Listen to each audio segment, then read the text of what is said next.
Sir, आप इस सदन के रक्षक हैं। आपके दफ्तर के अंदर क्या बातचीत हुई है? क्या हम बताएं कि प्रधानमंत्री मोदी जी ने आपके दफ्तर के अंदर क्या क्या बातें की हैं? हम नहीं कहते। कोविड के चाहिए माननीय अध्यक्ष जी, बताना चाहिए। बताइए, एक गंभीर आरोप है माननीय अध्यक्ष जी, बताइए।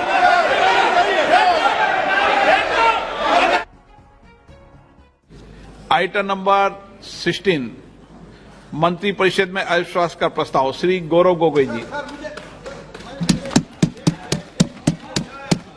एक पॉइंट सर, सुबह जहां तक मैं जानता हूं, सुबह आपके ऑफिस में एक चिट्ठी आया था सेक्रेटरी जनरल के ऑफिस में, श्री राहुल गांधी जी गौरव गोगोई के स्थान पर बोल रहे हैं। क्या हुआ सर? हम तो राहुल गांधी जी के भाषण सुनने के लिए हम उत्सुक है सर, हम उत्सुक है राहुल गांधी का। राहुल क्या हो गया ऐसे? क्या एकदम सुबह सर 11:55 इनका चिट्ठी आया है सर, अभी 12 बजे चेंज हो गया। क्या हो गया? थोड़ा हमको भी समझ में आए सर, यही हमारा request. Let me understand what has happened sir. So he just at 11:55 he has given a letter that Mr. Rahul Gandhi is going to speak. What happened in 5 minutes? What is the problem, sir? We are very much enthusiastic to listen Mr. Rahul Gandhi, sir.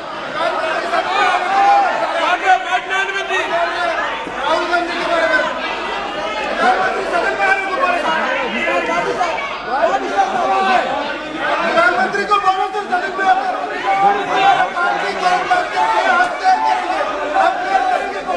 तो house को order में ले।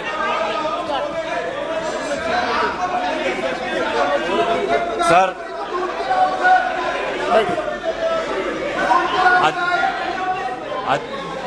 श्री गौरव गोगोई जी। अध्यक्ष महोदय, आपके दफ्तर में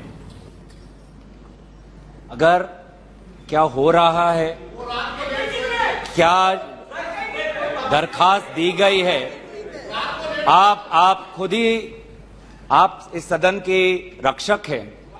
आपके दफ्तर के अंदर क्या बातचीत हुई है?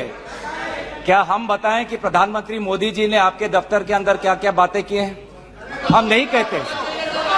कोविड के चाहिए माननीय अध्यक्ष जी, बताना चाहिए। बताइए, एक गंभीर आरोप है माननीय अध्यक्ष जी, बताइए।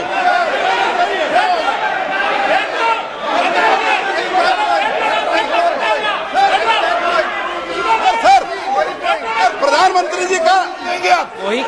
जी का नाम लेते हुए और शहर का नाम लेते हुए ऐसा अनाप शनाप आरोप नहीं लगा सकते, वो उनको बताना चाहिए। दफ्तर में जो बात हम आपके विश्वास में रखते हैं और आप जो बात हमें कहते हैं उसकी भी विश्वसनीयता हम बचा के रखते हैं। एक मिनट आप सब एक मिनट बैठिए। एक मिनट मैं बैठा हूं ना। माननीय सदस्य, कभी भी कोई भी विषय, ये मेरा चेंबर भी सदन है, आप जानते हैं, वरिष्ठ नेता हैं, कभी भी ऐसी टिप्पणी नहीं करना चाहिए जिसका कोई तथ्य और सत्य ना हो। मेरा है कहना।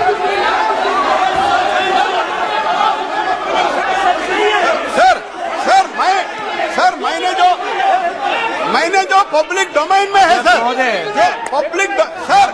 जो पब्लिक डोमेन में है, इन्होंने जो लेटर दिया है और प्रेस को भी कहा है, सर। प्रेस के बाद अनुभव होता है, प्रेस के पास भी सर इनका लेटर है सर, प्रेस पे चल रहा है। उसके बारे में मैंने पूछा, मैंने कुछ सीक्रेट नहीं पूछा, इनका जो सीक्रेट है मैंने नहीं पूछा, लेकिन इन्होंने क्या बता रहे हैं माननीय प्रधानमंत्री जी का नाम लेके शहर का गरिमा और एक संसद की, उनको पता है, वो बोलने तो हम भी चर्चा के लिए तैयार है, लेकिन ऐसा अनाप शनाप आरोप नहीं लगा सकते हैं। अगर मंत्री महोदय, अगर ये ऐसा नियम शुरू करना चाहते हैं कि सदन, आपके दफ्तर में जो बात होती है उसको बाहर उजागर करना चाहेंगे तो बात हम भी रख सकते हैं सर, हम भी उल्टा बात रख सकते हैं अंदर के। तो इस प्रकार के आप संसदीय मंत्री हैं, आप इस प्रकार पब्लिक डोमेन में please understand, it is in the public domain, it is in the media, it is in the social media, what are you talking? हमारे अध्यक्ष महोदय के दफ्तर में जो बातें करते हैं उसको इस प्रकार से आप उसका उल्लंघन मत करिए। आप संसदीय मंत्री हैं, आप तो अपना कर्तव्य याद रखिए। आपका लेटर पब्लिक डोमेन में है, कर्तव्य याद रखिए, आप तो अपना कर्तव्य याद रखिए। अध्यक्ष महोदय, अब एक मिनट, महत्वपूर्ण विषय पर चर्चा कर रहे हैं। कोई भी ऐसा, हम इस सदन की गरिमा के अनुसार बोले, सदन की परंपराओं के अनुसार बोले। अविश्वास प्रस्ताव एक गंभीर प्रस्ताव है, तो मेरा सभी सदस्यों से आग्रह है कि वह चर्चा को गंभीरता से करे तो उचित रहेगा। गौरव गोगोई जी। अध्यक्ष महोदय, मैं इस प्रस्ताव को आपके समक्ष रखता हूं और आपकी अनुमति की अपेक्षा करता हूं कि मैं अपना वक्तव्य रखूं। अध्यक्ष महोदय, मैं सबसे पहले आपका आभार प्रकट करता हूं कि आपने इंडिया अलायंस के इस अविश्वास प्रस्ताव को आपने स्वीकार किया।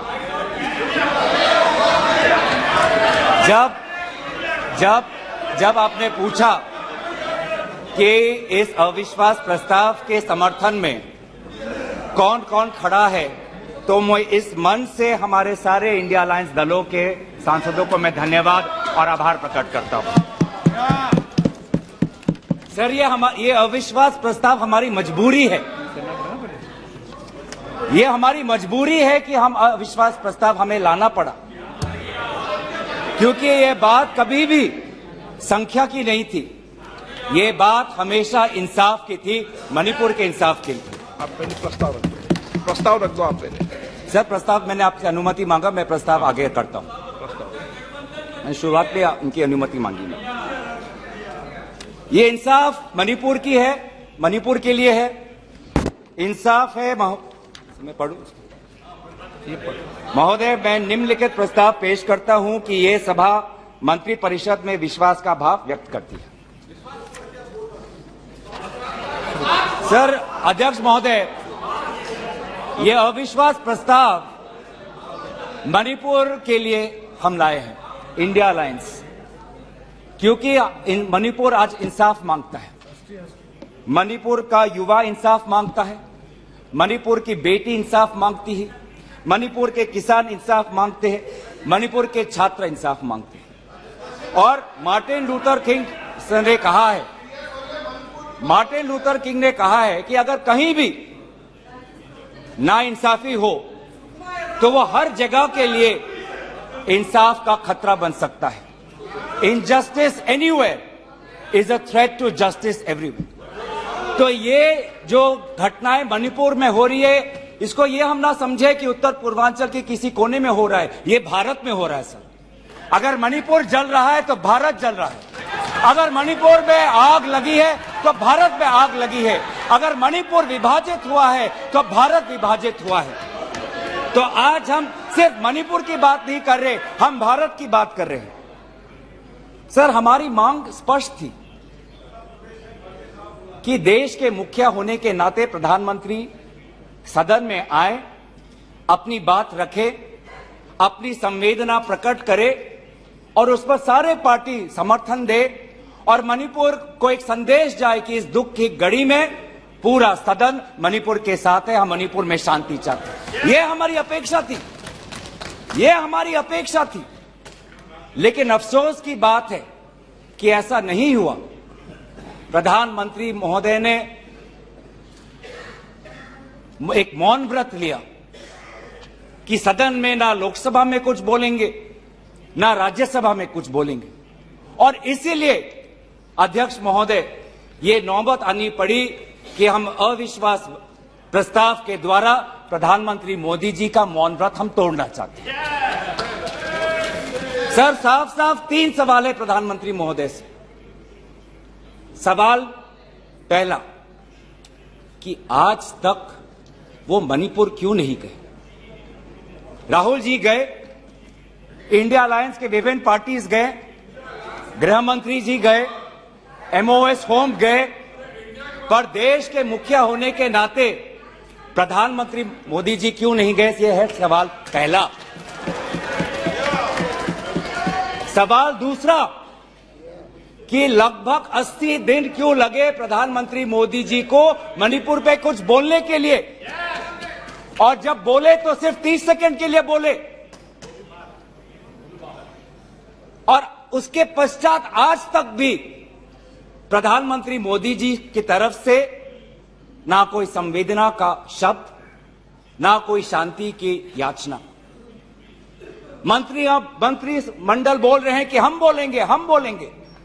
आप बोलें, आपको किसी ने नहीं रोका, लेकिन प्रधानमंत्री मोदी जी एक प्रधानमंत्री होने के नाते उनके शब्दों में जो महत्व है वो किसी मंत्री के शब्दों में नहीं है। माफ कीजिएगा,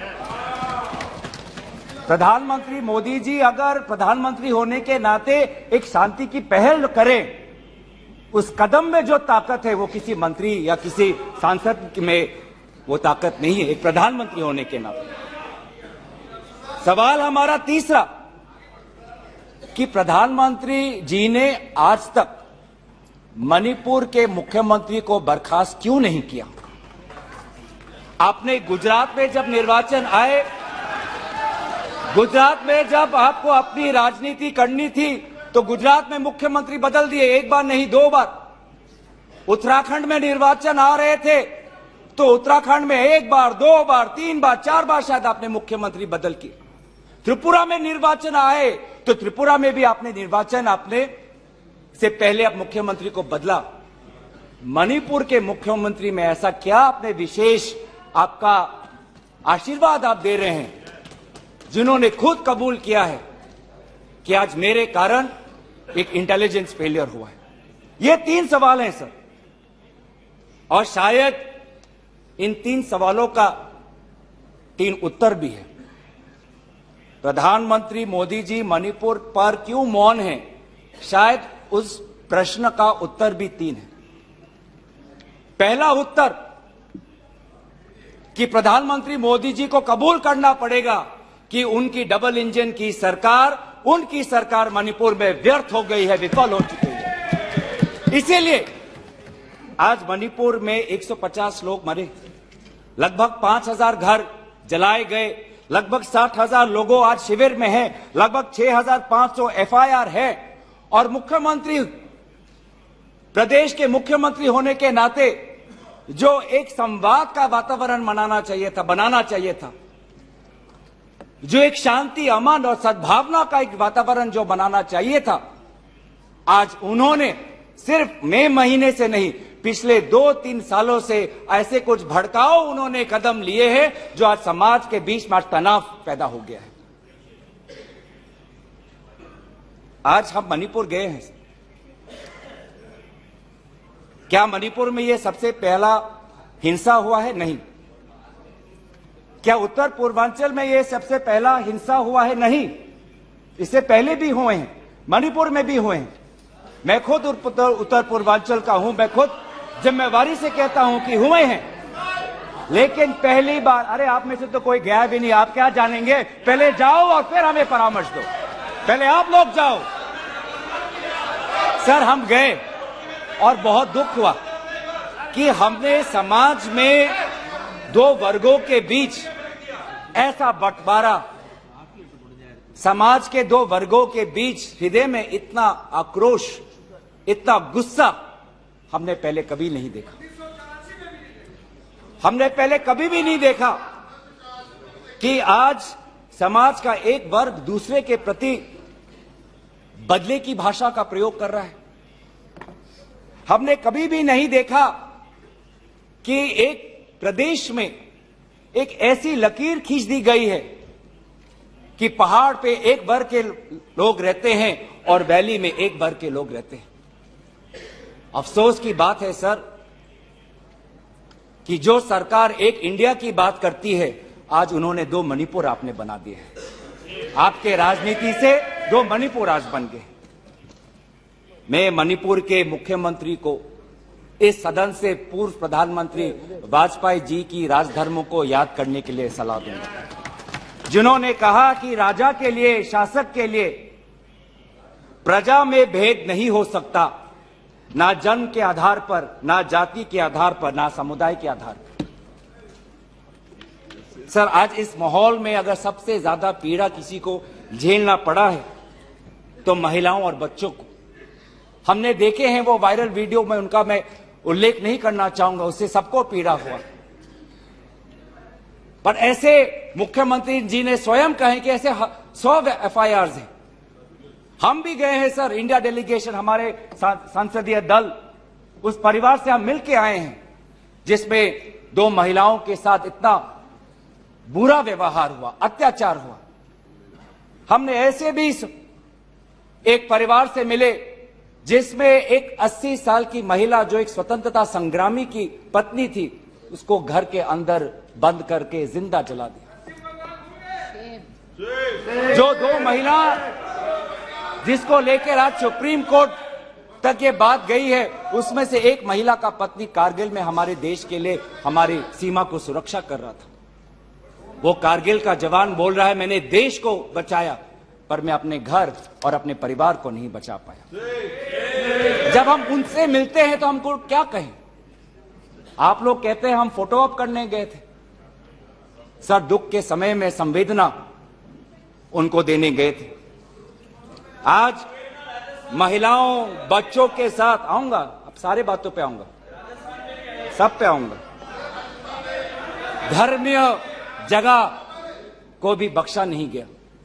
धर्मीय अनुष्ठान पर भी आज भीड़ घुसी और उसका असम्मान किया। आज इंटरनेट नहीं है। आप कहते हैं कि सब नॉर्मल है, स्थिर है, आज भी इंटरनेट नहीं है, बच्चे स्कूल नहीं जा पा रहे, लोग अपनी बातें नहीं रख पा रहे। आज भी कितनी महिलाओं पर अत्याचार हुआ है, वो अपनी बात ही नहीं रख पा रहे। वो तो वीडियो वायरल हो गया, नहीं तो मुझे लगता था कि आज तक प्रधानमंत्री मोदी जी मौन रहते अगर वीडियो वायरल नहीं होता। पर ऐसे हजार से ऐसे अत्याचार हुए। लेकिन वहां के मुख्यमंत्री क्या कहते हैं? अभी ड्रग्स के ऊपर वो बोलते हैं कि ये सब ड्रग्स के लिए हुआ है। अध्यक्ष महोदय, बहुत गंभीर पूर्वक मैं ये बात आपके समक्ष सदन में रख रहा हूं कि मणिपुर के मुख्यमंत्री के कार्यालय से जब एक ड्रग माफिया के बड़े नेता को वहां की पुलिस ने पकड़ा तो मुख्यमंत्री के दफ्तर से फोन गया कि उस ड्रग के माफिया को बचाओ, रिहा करो। और वो ड्रग का माफिया कौन था? वो ड्रग का माफिया आप ही की दल के ऑटोनोमस डिस्ट्रिक्ट काउंसिल के चेयरमैन थे, जो वहां पे जब इटोचा सिंह को पकड़ा गया, लोयांग नांगबंग इटोचा, जब इस व्यक्ति को पकड़ा गया तो मुख्यमंत्री के दफ्तर से फोन गया कि इसको रिहा करो। और ये इटोचा कौन है? वहीं के राज्य सरकार के PHE मिनिस्टर सुशील द्रो के भाई हैं। आज ये इन सरकार राज्य में ड्रग्स की बात करते हैं, ड्रग्स के साथ मुख्यमंत्री महोदय के दफ्तर का ताल्लुकात है। ये बात मैं नहीं कर रहा, वो पुलिस अफसर जिनको इनकी राज्य सरकार ने मेडल दिया, वो आज वो बात कर रही है कि ये सरकार ने मुझे मेडल दिया और यही सरकार मुझे ड्रग्स से जुड़े हुए इनके दल के नेताओं को छोड़ने के लिए कह रही है। उन्होंने अपना मेडल वापस कर दिया राज्य सरकार। पॉपी फार्मिंग की बात करते हैं। आज आपका ही narcotics and affairs of border NAB ये कहता है the scale of poppy plantation in Manipur has spread across 15,400 acres of land in the hills between 2017 and 2023। 2017 में आपकी सरकार आई थी।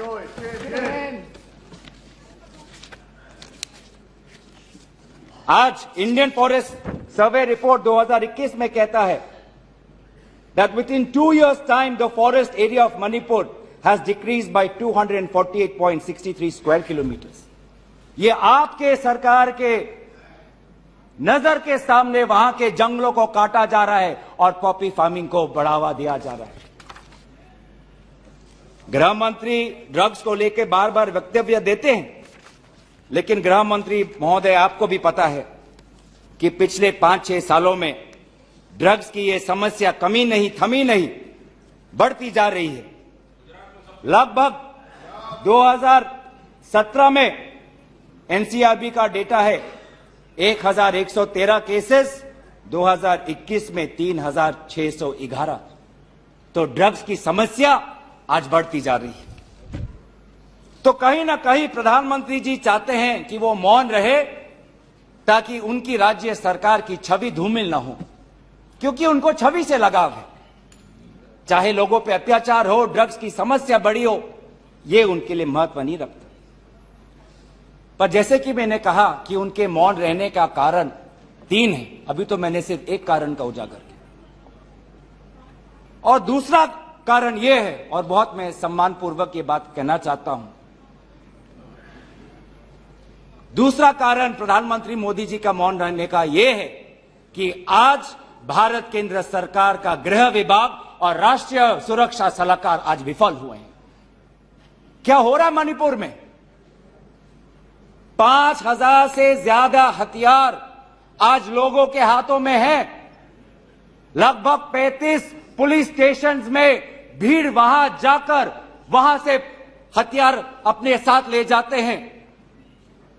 कभी आप जितने भी राज्यों का आपने जो उजागर किया है, कभी ऐसी स्थिति देखी है कि 2 महीनों में एक भीड़ पुलिस थाने में जाकर, पुलिस ट्रेनिंग कॉलेज में जाकर वहां पे जो हथियार है वो लेके जाती है?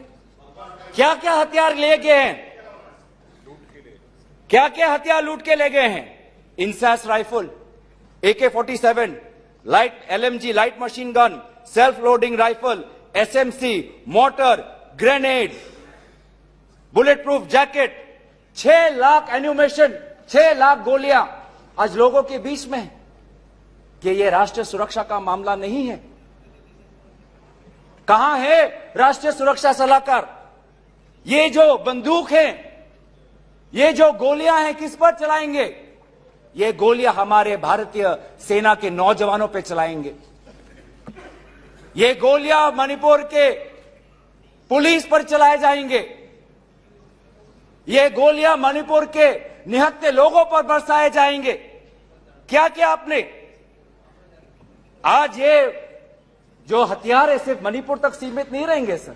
लगभग ये जो 6 लाख एम्यूनेशन है, गोला बारूद है, AK-47, ये तो युद्ध के हथियार है, ये युद्ध के अस्त्र है। ये सिर्फ मणिपुर तक नहीं सीमित रहेंगे, ये आज उत्तर पूर्वांचल में भारत के अलग अलग जगह में ये हथियार जाएंगे और भारत के समाज को आज अशांति का वातावरण बनाएंगे। तो क्या कर रहे हैं आप? आज दुख की बात है कि अभी मुख्यमंत्री पहले तो समाज पर दोष ठहरा रहे थे, अब मुख्यमंत्री, मणिपुर के मुख्यमंत्री केंद्र सरकार और असम राइफल्स पे आज निशाना साध रहे हैं।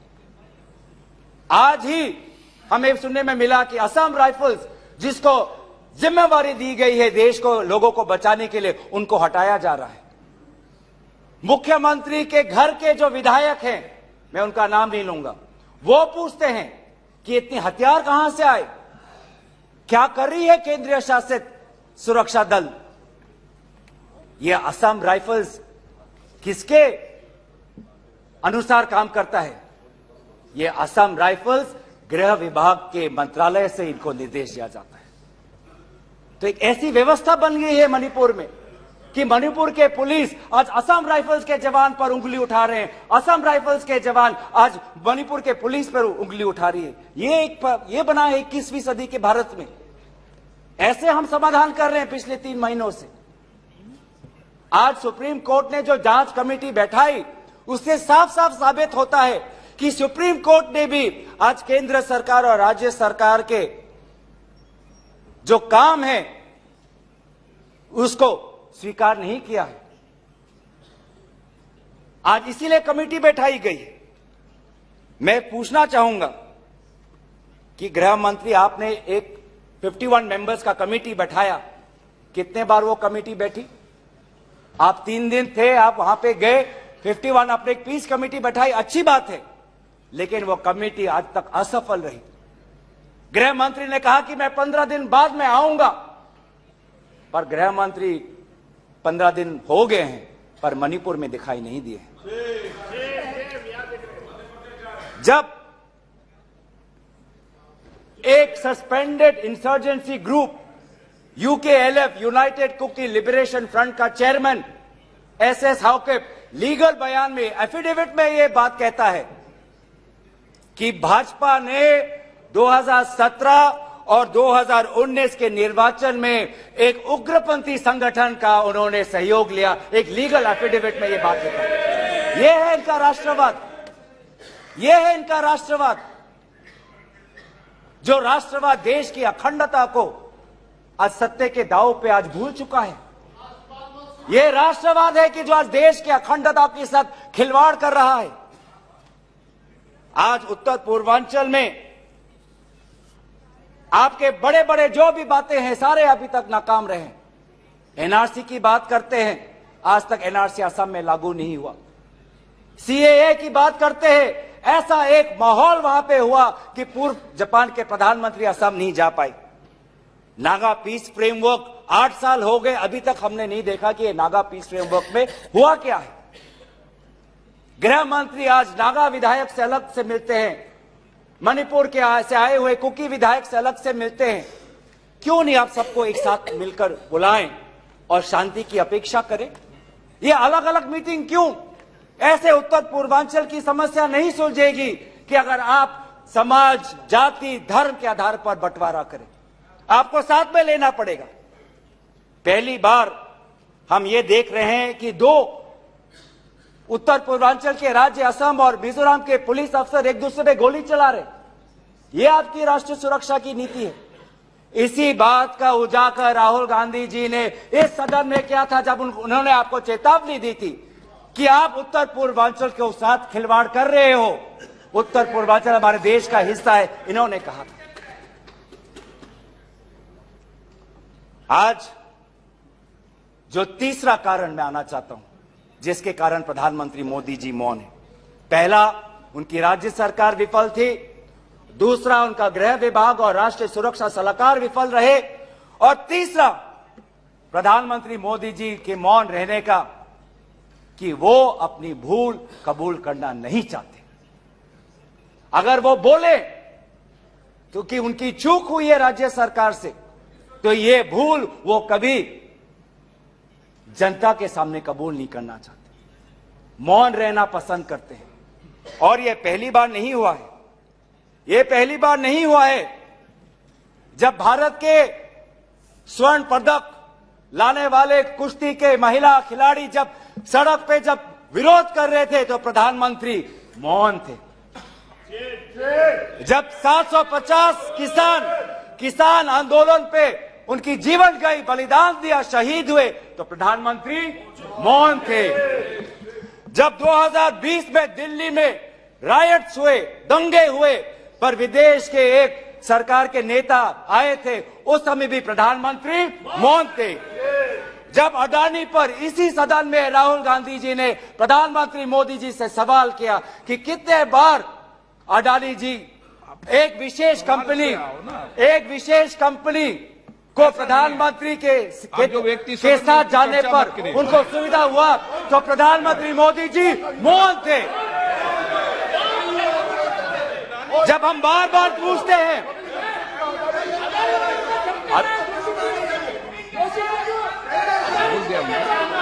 सर बड़ी आश्चर्य की बात है कि सर कि अभी तक मैंने प्रधानमंत्री का नाम लिया, अभी तक मैंने मुख्यमंत्री का नाम लिया, अभी तक मैंने गृह मंत्री का नाम लिया, अभी तक इनकी तरफ से विरोध नहीं आया, लेकिन जब एक विशेष कंपनी के मालिक का नाम लिया तो ये सारे मंत्री और सांसद खड़े हो गए।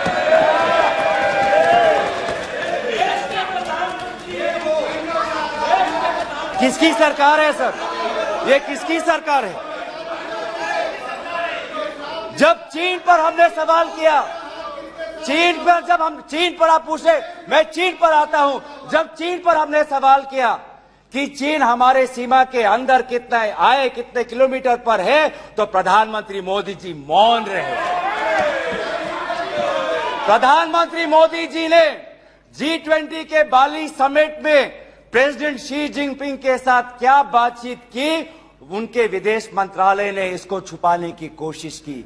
लेकिन जब चीन के विदेश मंत्रालय से बात आई तो भारत सरकार के विदेश मंत्रालय ने खुद कबूल किया कि हां, हमने ये बात छुपाई थी कि बहुत संवेदनशील बातें प्रधानमंत्री मोदी जी ने शी जिनपिंग के साथ बाली में किया। हम पूछना चाहते हैं कि क्या बातें की आपने, क्या समझौता हुआ, क्या बताएंगे? विदेश मंत्री ने कुछ दिन पहले हम सबके समक्ष एक स्टेटमेंट रखा, पर उस स्टेटमेंट पर भी बाली में प्रधानमंत्री मोदी जी और प्रेसिडेंट राष्ट्रपति शी जिनपिंग के बीच में क्या बात हुई, इन्होंने उजागर नहीं किया। आप चीन की बात करते हैं, तो प्रधानमंत्री मोदी जी जब जम्मू कश्मीर के पूर्व राज्यपाल ने कहा कि उन्होंने प्रधानमंत्री को फोन किया था, तो पूर्व ये राज्यपाल ने क्या कहा कि उनको चुप रहने का सलाह उनको मिला। प्रधानमंत्री मोदी जी मौन रहे।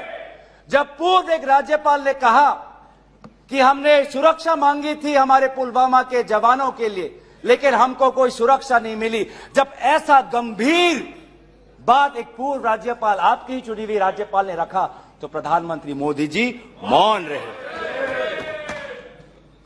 जब कोविड में सेकेंड वेव में लोग के सांसों में, फाफड़ों में ऑक्सीजन नहीं था, तब प्रधानमंत्री पश्चिम बंगाल में वोट मांग रहे थे। जब मणिपुर में महिलाओं पर अत्याचार हो रहा था, तो प्रधानमंत्री जी कर्नाटक में वोट मांग रहे थे। ये कैसा राष्ट्रवाद है? यह कैसा राष्ट्रवाद है जो देश से ऊपर अपने सत्ता को ज्यादा महत्व देता है? इस देश के इतिहास में हमने दूसरे प्रधानमंत्री भी देखे हैं। हमने ऐसे भी प्रधानमंत्री देखे हैं जिन्होंने उत्तर पूर्वांचल और भारत की संवेदना को समझा। मैं उदाहरण देना चाहता हूं। जब असम में हमारा असम अकॉर्ड हुआ 1985 में, तो असम में हमारी कांग्रेस की सरकार थी, लेकिन शांति के पहल के लिए उस समय के पूर्व प्रधानमंत्री राजीव गांधी जी ने कहा कि कांग्रेस की सरकार बर्खास्त होनी चाहिए, हम एक निर्वाचन लाना चाहते हैं ताकि शांति आगे बढ़े। ये हमारा राष्ट्रवाद है कि दर्द से ऊपर हमारा देश, ये हमारा राष्ट्रवाद है। जब मीजो अकॉर्ड हुआ, सुन लीजिए, सुनने का धैर्य रखिए। जब मीजो अकॉर्ड हुआ 1986 में, तो मिजोरम में हमारी सरकार थी, लेकिन राजीव गांधी जी ने लालडेंगा जी के साथ समझौता करके मीजो अकॉर्ड उन्होंने स्थापना किया 1986 में, और वहां के पूर्व लालडेंगा जी मिजोरम के इंटरिम गवर्नमेंट के मुख्यमंत्री बने। और निर्वाचन ये है कि हमें सत्ता नहीं, हमें शांति चाहिए उत्तर पूर्वांचल में। अगर सत्ता खोनी पड़ी, दल का बलिदान देना पड़ा, तो उत्तर पूर्वांचल और देश की अखंडता के लिए हम वो बलिदान देने के लिए तैयार हैं। सोनिया जी को याद होगा, जब मीजो अकॉर्ड हुआ उसके अगले ही दिन राजीव गांधी जी और सोनिया जी मिजोरम गए थे, आइजवाल गए थे, और जगह जगह पर लोगों ने इन दोनों का स्वागत किया और उन्होंने कहा, स्वागत राजीव गांधी जी, वेलकम राजीव गांधी जी, आप शांति के प्रतीक हो। ऐसा पहल प्रधानमंत्री मोदी जी मणिपुर में क्यों नहीं करते? हम उनका समर्थन करेंगे। इस सदन में जब 2012 में असम में कोकराझार में जब हिंसा हुआ, तो इस सदन में, लोकसभा में, राज्यसभा में हमारे पहले प्रधानमंत्री डॉक्टर मनमोहन सिंह जी ने इस सदन में उन्होंने बात रखी।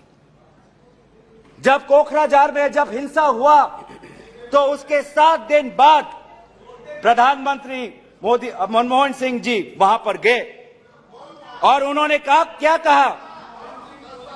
उन्होंने कहा असम में जाकर, we are one people, we are one nation, we must live together as such, we must restore peace and calm throughout the area. ऐसी बातें प्रधानमंत्री मोदी जी क्यों नहीं करते? चलिए मेरे दल का नहीं, मैं आपके दल का उदाहरण देता हूं।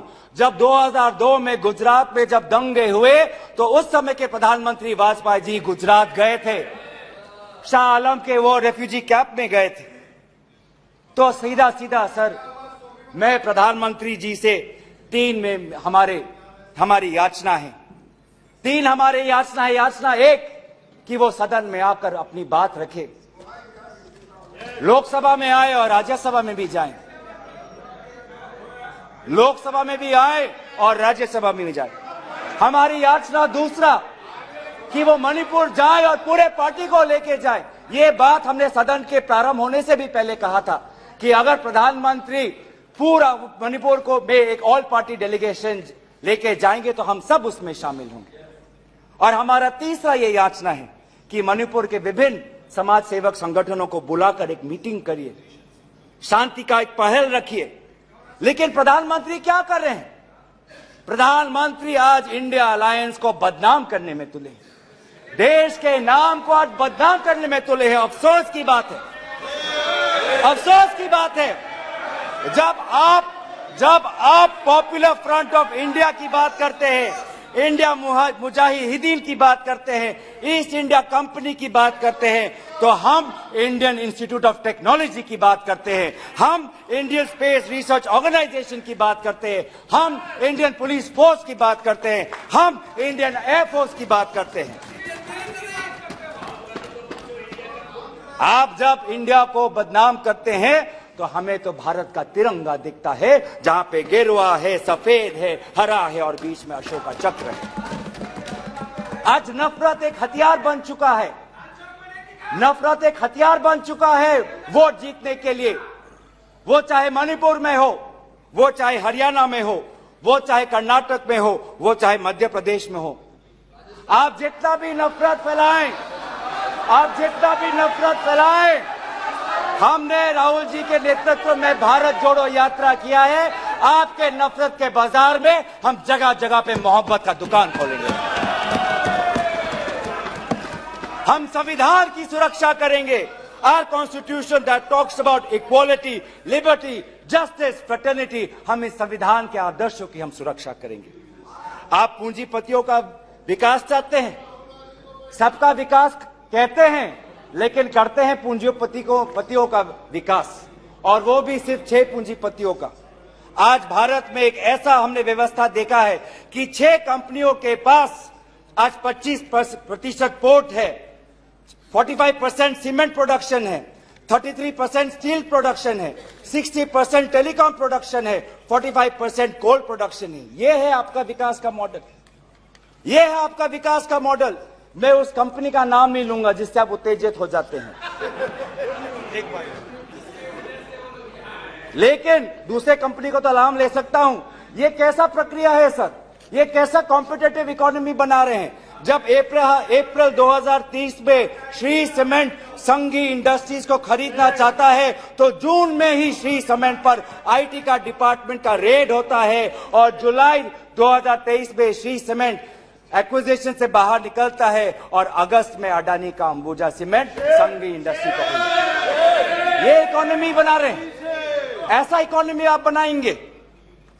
हम चाहते हैं पूंजीपतियों का विकास नहीं, हम चाहते हैं कि किसान का विकास हो जिससे राहुल जी मिले हैं। हम चाहते हैं वो मैकेनिक का विकास हो जिससे राहुल जी मिले हैं। हम चाहते हैं वो फैक्ट्री वर्कर का विकास हो जिससे हमारे पास आते हैं वो स्मॉल बिजनेस, वो ट्रेडर्स जो हमारे पास आते हैं, हम उनका विकास चाहते हैं। आप गरीबों की बात करते हैं, आपने गरीबों के साथ विश्वासघात किया है। आज टमाटर 2050 केजी में, पेट्रोल 102 लीटर का, एलपीजी 1200 रुपए सिलेंडर का, मिल्क आज दूध के दाम पे। आपको इकोनॉमी की बात करते हैं, लार्जेस्ट फास्टेस्ट ग्रोइंग इकोनॉमी की बात करते हैं, जाइए ये भाषा उस आजाद मंडी के उस आदमी के सामने वो रखिए जिसके आंसू आज पूरे देश ने देखा है, जो कहता है रो रो के कि मेरे पास पैसा नहीं है। ये जीडीपी और फास्टेस्ट ग्रोइंग इकोनॉमी की बातें उनको समझाइएगा। आजादपुर मंडी में राहुल जी गए, आप किसान की बात करते हैं, आपके डेटा में आज हमको मिला है कि लगभग 10,000 किसानों ने आत्महत्या कर दी है, जिसमें से किसान है, श्रमिक है, कल्टीवेटर्स है। ये है पार्लियामेंट में आज उत्तर आता है कि एमजी नरेगा में 5 करोड़ लोगों को आज एमजी नरेगा से बाहर कर दिया है। ये आपका विकास है। तो सर, ये आप गरीबों पे विश्वासघात